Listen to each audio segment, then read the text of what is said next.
servir a Deus juntamente com os nossos queridos irmãos. Glória a Deus. Pronto. Obrigado. E Deus seja louvado pela vida desta bonita igreja, e também minha esposa que está aqui, o casal de amigos que está conosco, que trabalha com a gente ali no nosso setor. Eu quero presentear o pastor Ezequias. Eu perguntei para ele se eu podia presentear. Ele falou: não, é aqui o lugar certo. Tem alguns irmãos aqui que a gente já fez um contato, conhece, acompanha os trabalhos de nossa igreja, e nós estudamos lá todas as quartas-feiras uma série de mensagens chamada Visão de Jesus. E dentro dessa série nasceu um pequeno livro, um livro que você ele com muita facilidade. Ele é pequeno, mas um conteúdo muito importante. Se depois você quiser conhecer, vai estar aí exposto aí com a autorização do pastor, e com certeza vai ser muito produtivo para a sua vida.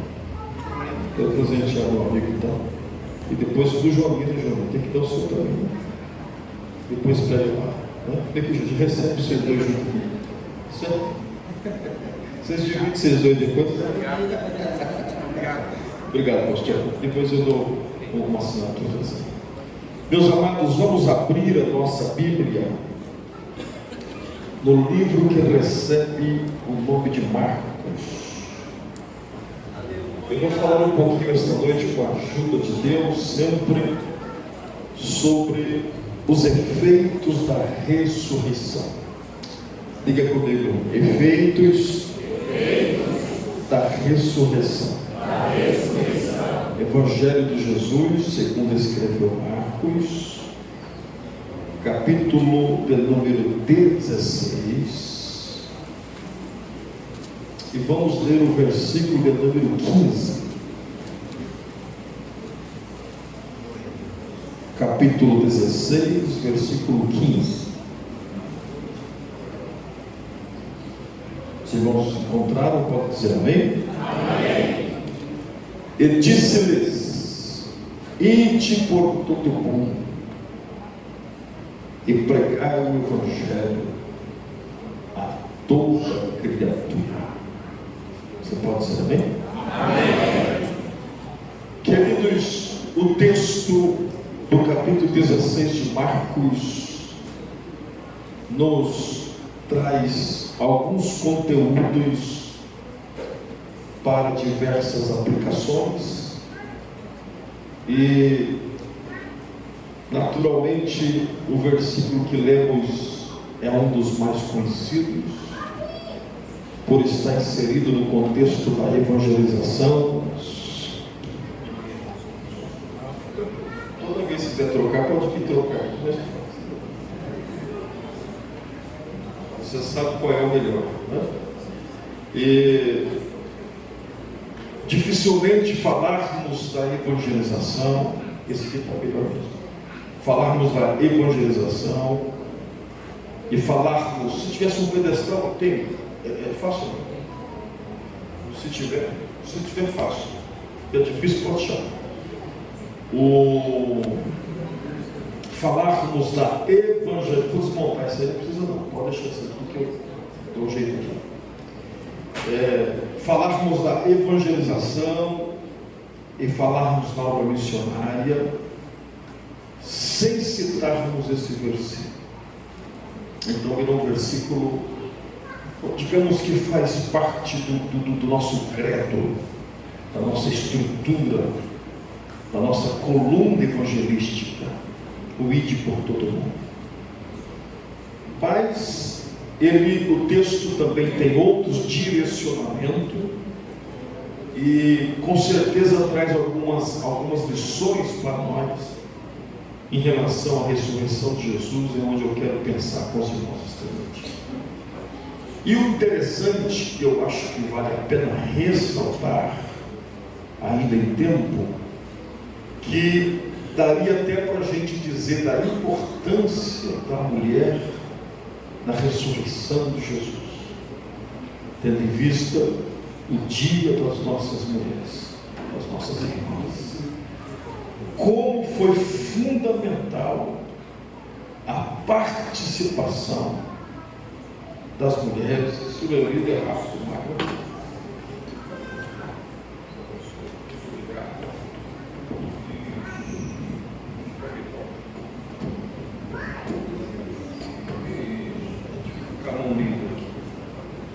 Obrigado.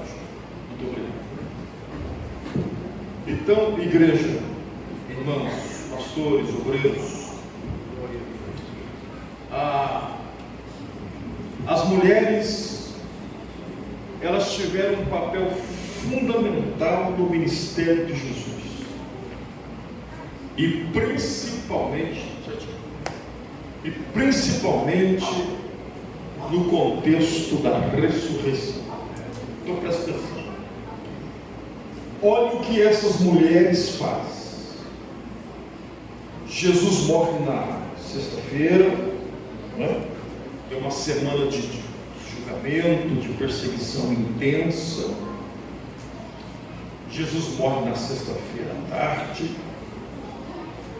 E essas mulheres, elas de longe, porque elas já tinham uma ideia, já tinham um projeto.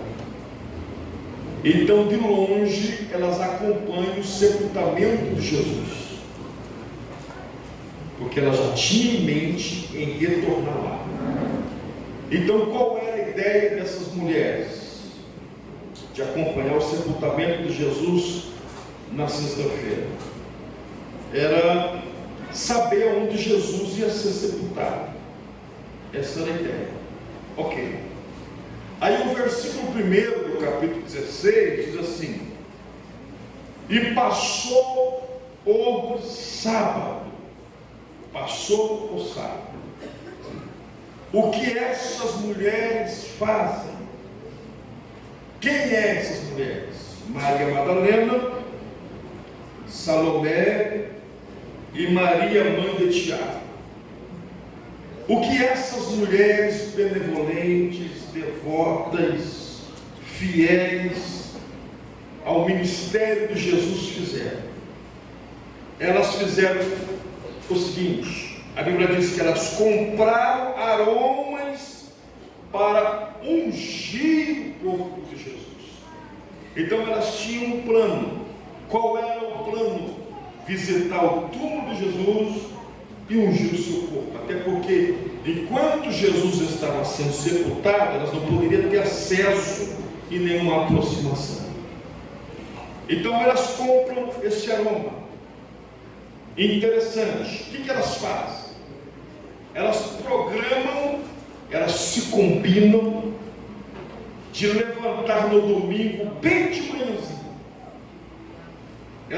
A Bíblia diz assim no versículo número 2: e no primeiro dia da semana, que é o domingo, elas foram ao sepulcro, ou seja, é a segunda vez. Na primeira elas acompanham de longe, agora munidos de aromas, ungüentos, especiarias para ungir o corpo de Jesus. Elas levantam de manhã bem cedo. Tem dois esforços aqui. O primeiro foi o investimento que elas fizeram, a dedicação de comprar o aroma. Segundo, a dedicação de levantar bem cedo de manhã, no domingo, bem de manhãzinha, ao nascer do sol, e ir ao sepulcro. E qual foi o diálogo dessas mulheres? Esse diálogo aqui revela para nós a força e a determinação dessas mulheres. Sabe por quê? Porque quando elas viram onde Jesus foi sepultado, elas viram uma outra coisa. Elas presenciaram uma outra coisa, além de guardar o túmulo de Jesus. Elas presenciaram o tamanho da pedra que foi colocada. Então a pedra não era uma surpresa. Elas sabiam o tamanho da pedra, que precisava de alguns homens para remover a pedra. Segundo, elas viram o selo do imperador, o selo do César, que estava sobre a pedra, ou seja, uma coisa lacrada, ninguém podia mexer. Terceiro, o guarda que foi colocado no sepulcro. Então essas mulheres, elas poderiam muito bem dizer o seguinte: bem que a gente queria ir lá, mas vocês viram o tamanho da pedra? Elas tinham razões suficientes para desistir da ida ao sepulcro, mas mesmo sabendo que a pedra era grande, mesmo sabendo que elas não teriam força suficiente para remover a pedra, mesmo assim elas foram. Elas poderiam nem ter saído de casa, mas foram. Você tinha razões para não vir no culto hoje, mas você veio. Você teria até problemas justificáveis. Não, é justificável a minha ausência na ceia pelo tamanho do problema que eu estou enfrentando, mas você veio mesmo assim. Se você veio é porque você crê em alguma coisa. Aí o que acontece? A conversa das mulheres, qual era a pauta delas? E aquela pedra? Uma deles me perguntou assim: vocês lembram da pedra? Uma pedra grande. Ela já diz assim: quem vai remover? Por que elas perguntam quem? Porque elas não teriam condições de remover a pedra. Então elas dizem: quem vai remover para a gente a pedra do sepulcro? Então, do trajeto da onde elas saíram ao túmulo de Jesus, a conversa, a preocupação, o ponto de interrogação, o diálogo era sobre quem vai remover a pedra. Quando elas se aproximam do túmulo, o verso 4 diz assim: e olhando, viram que a pedra já estava removida. Glória a Deus. Aleluia. Coisa estranha, um susto, uma preocupação. A preocupação é a pedra. Agora elas veem aquilo que elas mais se preocupavam. Elas viram que não estava mais na porta do sepulcro. Só que elas não estão sabendo o que está acontecendo. Então elas veem a porta do sepulcro sem a tal da pedra. O que elas fazem no verso 5? A Bíblia diz que elas entram no sepulcro. Qual é a primeira surpresa? A pedra removida. Qual é a segunda surpresa? Um ser de branco. Deus tem surpresa diante das nossas preocupações. Um ser de branco assentado sobre a pedra. Aqui o anjo está dando uma lição para nós de tabela. Está dizendo assim: aquilo que vocês se preocupam, eu sento em cima. Aquilo que é motivo de preocupação, eu sento em cima. O anjo está sentado em cima da preocupação dele. Surpresa. Aí o que acontece? A Bíblia diz, presta atenção, na ida elas estão preocupadas o que vai fazer com a pedra. Agora a preocupação sai de cena e elas ficam espantadas.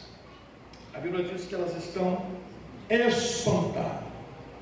Aí o anjo não fala nada de ressurreição, porque a situação ali era de pavor. Então o anjo diz assim: não fique assustado, não se assuste comigo, não se assuste pelo fato da pedra estar removida. Aí o anjo faz uma pergunta interessante: vocês vieram buscar quem? Quem você tem que buscar?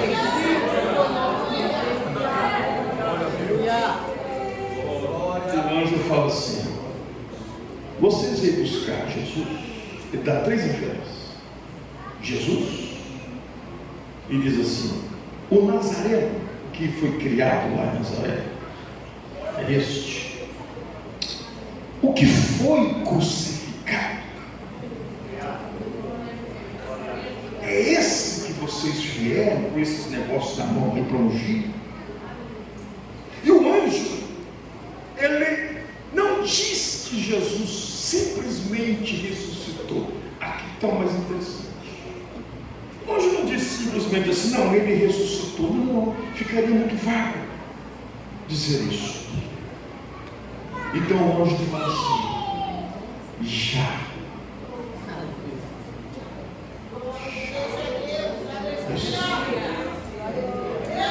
Este já, antes do ressuscitou, o anjo está dizendo assim para aquelas mulheres: ó, vocês são dedicadas, vocês compraram aroma, vocês levantou cedo, mas vocês esqueceram do mais importante. Vocês esqueceram do necessário. Vir ao túmulo de Jesus, até aí tudo bem, mas o objetivo de vocês estão equivocados. Quando ele diz já, ele está dizendo assim: vocês esqueceram do terceiro dia. Vocês esqueceram que ele disse que daria a vida dele e tomaria a vida de volta. A ressurreição nunca foi uma surpresa. Não, isso estava escrito, profetizado, estabelecido.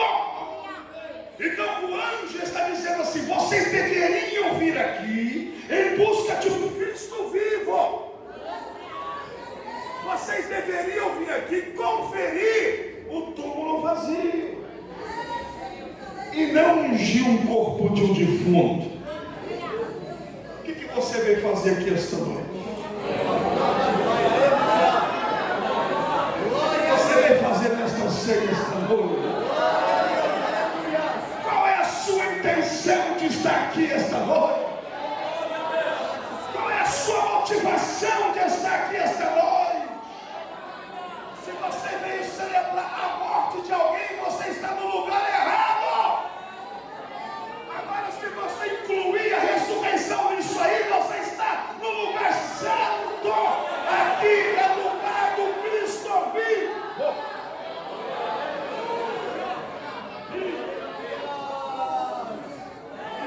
Glória a Deus. Esse já ressuscitou. O anjo está dizendo o seguinte: escute aqui. Ele não nasceu por acaso. Ele não nasceu por nascer. Escute. Não foi Judas que matou. Não foi o cinismo do Pilatos. Não foi o sistema romano por inveja apenas. Não. Não foi só isso não. Isso fez parte do processo. Fez parte. Ele nasceu com um objetivo, morreu com um objetivo e ressuscitou por um objetivo. O anjo está dizendo assim: vocês acham que ia achar ele aqui mesmo? Vocês acham que vocês iriam achar um defunto aqui? Não. E outra coisa, o ressuscitou. Eu sei que é uma mensagem simples falar da ressurreição, mas eu devo lhes dizer o seguinte: é a mais importante. Aleluia. Glória a Deus. Você sabe por quê? Todas as... pastor, eu gosto de escatologia, soteriologia, eclesiologia, história da igreja, profetas maiores e menores, eu gosto do hebraico, eu gosto do original, eu gosto de tudo, eu gosto dessas coisas difíceis. Mas se tivesse morto, seria saber de escatologia para quê? O maior teólogo da história, por nome de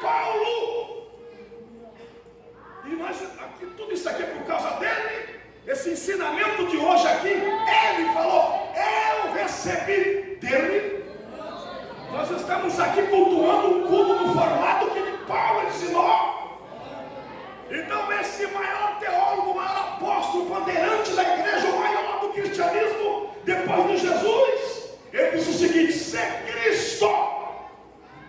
Cristo não tivesse ressuscitado, o que eu aprendi aos pés de Gamaliel não teria valor nenhum.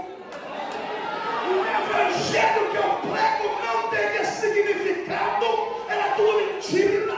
Mas agora Cristo ressuscitou dos mortos, ressuscitou a polícia do hospital. Jesus está vivo, você pode dar glória a Deus. Ele ressuscitou.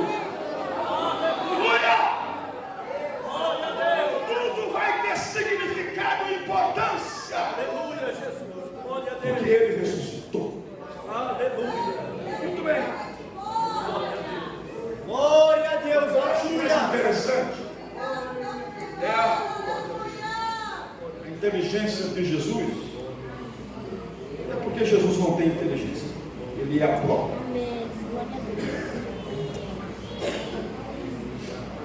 Eu sempre digo o seguinte, aproveitando, em homenagem às mulheres, aproveitando, Jesus fez questão de aparecer primeiro para as mulheres, depois que ele ressuscitou. Glória a Deus, glória a Deus. Você sabe por que Jesus apareceu primeiro para as mulheres? Porque ele queria que todo mundo ficasse sabendo que ele estava lá.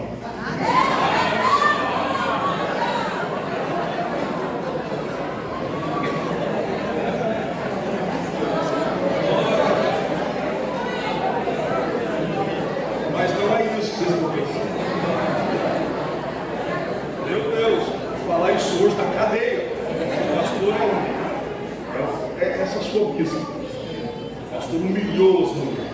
Não, jamais. É porque Jesus sabia da disposição que elas têm para passar informação. É diferente do que vocês pensam. Mas eu tenho um milagre para contar para vocês. Um milagre. Qual é o milagre? Presta atenção. Você conhece alguma irmã do ciclo de oração, alguma mulher nesse planeta chamado Terra, que quando sabe de uma novidade ela consegue guardar e ela não vai compartilhar com uma amiga, com uma colega? É difícil, pastor. E não é também o que vocês estão pensando, é que as irmãs têm comunhão uma com as outras. Então elas querem compartilhar novidades. Aqui aconteceu um negócio tão extraordinário que as mulheres não tiveram coragem de falar. Olha o que diz o versículo de número 8. E saindo elas apressadamente, fugiram do sepulcro porque estavam possuídas de temor e assombro. E nada dizia a ninguém. Nada. Elas estavam com uma informação novinha, mas não tinha coragem de falar, de medo, do tamanho do extraordinário que elas viram. Sabe o que isso significa? Jesus tem o poder de fazer uma coisa tão grande na sua vida, você não fica até sem como comentar, não sei nem o que falar, eu não sei nem como expressar minha alegria, eu não sei nem como dizer em palavras o tamanho da bênção que Jesus vai fazer na minha vida e na sua vida. Receba essa palavra esta noite em nome de Jesus. Ele tem o poder de fazer.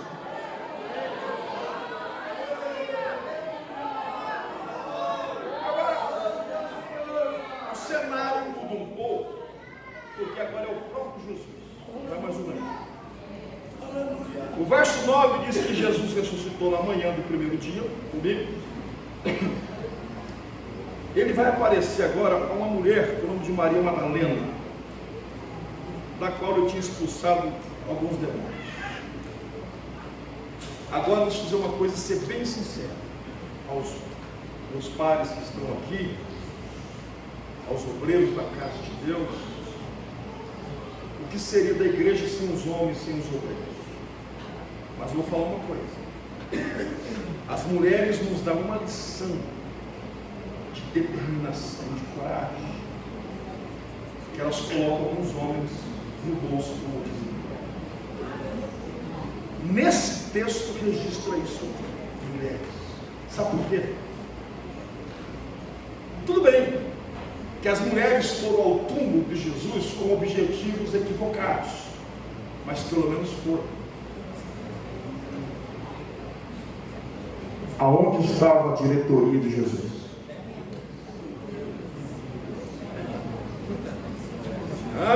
Aonde estavam os obreiros de Jesus? Os homens que tinham convivido. Enquanto as mulheres estão levantando de manhãzinha, cedinho lá, enfrentando o medo e tal, e foi! Sabe onde estava o grupo de obreiros? Verso 10. E partindo ela, anunciou aqueles que tinham estado com eles, ou quais estavam. Isso é uma vergonha para mais homem. Enquanto o ciclo de oração, a comissão de visita, as irmãs foram lá ver se tinha alguma coisa, os homens trancados, tristes e chorando. É pior. Não era para eles estar tristes e chorando, era para eles estar contando os dias. O que é urgente? Sexta-feira está chegando, hein? Já é sábado, hein? Amanhã de manhã é o dia da vitória. Foram se trancar. Tem um hino aí que canta que diz o seguinte: está chorando por quê?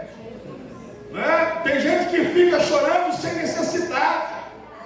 Tem gente que fica chorando, esquecendo do Deus que ele tem, que ele serve. Saia deste culto aqui com confiança de ceia. É noite de Jesus fazer milagre. Ceia é noite de Jesus renovar a tua fé e a tua esperança. Aleluia. Isso. Chorando. E ainda não é o pior. Não é o pior, isso aqui já é feio. Mas vai ficar pior ainda. Sabe por quê? Porque a Maria foi lá e falou assim: gente, ele está vivo. Apareceu para mim. Verso 11. Eu ouvindo eles que Jesus vivia, não creio. Mas vamos ouvir muito mais.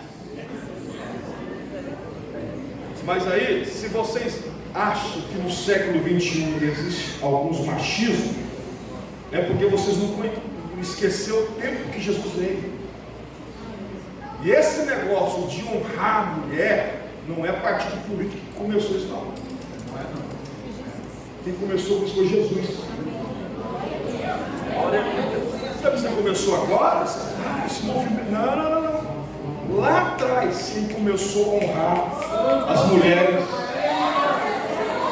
foi Jesus. Vocês querem apedrejar, coitado? Então pode ali, para vocês não terem pecado. Entendeu? Jesus começou a honrar as mulheres. Mas só que o machismo era tão grande, eles não acreditou por isso. Porque o testemunho de uma mulher não tinha valor. O testemunho de uma mulher não tinha validade, não tinha força, não tinha credibilidade a fala de uma mulher conversando sozinho com um homem, lá no campo. Nenhum homem fazia isso, porque um homem sozinho com uma mulher conversando já era chamado, poderia dar um título de adultério, ser defamado. Jesus fez questão de ficar sozinho no tanque de Siloé. Siloé também não sei. Samaria, tanto que a gente quer. Lá em Samaria, Jesus fez questão de falar assim: vai todo mundo para a padaria, eu vou ficar esperando aqui para a mulher chegar para quero falar com ela. Jesus não quis nem saber o que iriam falar mal dele. Então, por conta da cultura machista da época, quando a mulher tem uma informação, isso é mentira. Você não sabe o que está falando. Agora escute a falta de noção desses homens. Viu, Joaninha? Eles poderiam muito bem dizer assim: rapaz, Eu não acredito que não ia falar não, mas olha, eu já escutei essa conversa. Ele falou isso para a gente no particular. E hoje é domingo. Vamos ao sepulcro, então. Vamos verificar isso. Mas não, preferiram não crer. Sabe o que acontece? Verso 14. Aí é Jesus que vai fazer uma reunião com os discípulos. Se você nunca viu Jesus nervoso, você vai ver agora. Jesus reúne com eles e diz assim, ó: finalmente apareceu aos 11 que estavam sentados juntamente e lançaram-lhe em rosto a incredulidade e a dureza do coração. Aí você acha que essa reunião de Jesus falar de incredulidade e dureza foi uma reunião paz e amor, pacífica? Você acha que Jesus não pegou pesado com eles? Vocês são os incrédulos. Eu falei para vocês que eu ia ressuscitar. E vou dizer uma coisa, não está escrito, mas para a gente pensar. Eu tenho certeza que Jesus poderia dizer o seguinte: os meus inimigos acreditou mais na minha ressurreição do que vocês.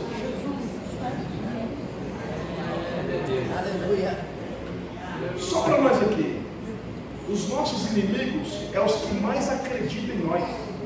Por isso eles perseguem. É uma forma de fazer carinho na gente. Então, para não reconhecer que você tem de você, eles preferem te perseguir. Mas é porque eles sabem o potencial que você tem. Por isso perseguem. Então, Jesus, por que eu digo isso? Tá, se Jesus não vai ressuscitar, para que colocar pedra daquele tamanho? Para que colocar guarda? O homem está morto.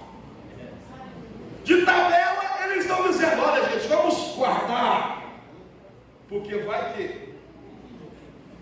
ter uma conversa de ressurreição, e se isso acontecer, vai ser mais problema, porque o homem vivo nasceu, viveu, deu um problema para a gente. Imagina morrer e ressuscitar, vai ser pior ainda. Então vamos segurar o homem do sepulcro. Agora, quem disse que pedra segura Jesus ressuscitar? A pedra tem o céu por fora, mas Deus não abre por fora, Ele abre por dentro, Ele abre por dentro. E outra coisa, Jesus remover a pedra foi até uma gentileza, porque nem disso Ele precisa. Jesus não precisa de porta, Ele é a porta. Se Ele quisesse, Ele transpassava a pedra como Ele transpassou as paredes. Ele não precisava daquilo. Mas, então os inimigos acreditam mais do que os discípulos, porque eles foram se trancar e chorar.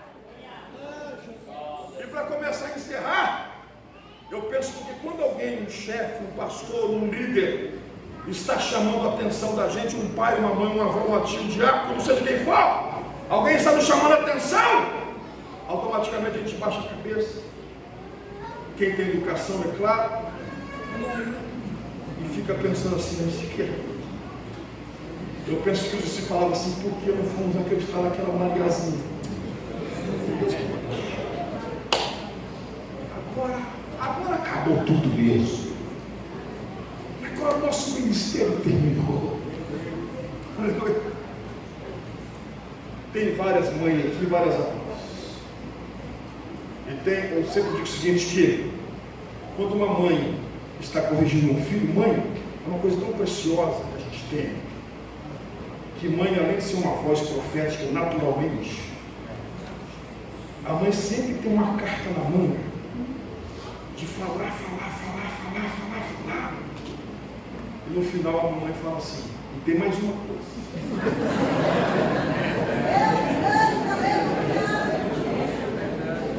Gente, mas tem mais o que depois disso? Né? Minha mãe é assim, minha mãe é assim, minha avó foi assim, né? Já tive reunião com pastores que também fizeram isso. Falou, tem mais um. Quer dizer, essa aí é sentença. É mais pesada.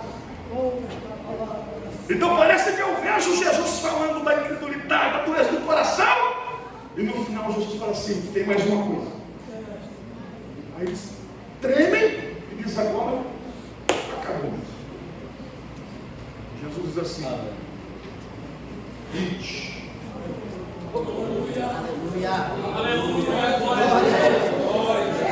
Efeito da ressurreição.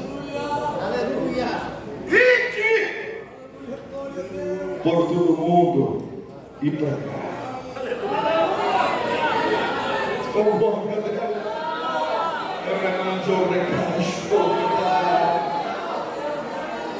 sabe o que Jesus está dizendo? Vocês acham que eu inventei o cinismo de Pilatos, o beijo do Judas, a cruz, a coroa à toa?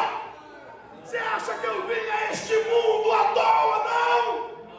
3 anos eu investi em você. Porque se você for uma equipe de 3 anos, você ensina, e eles furam com você,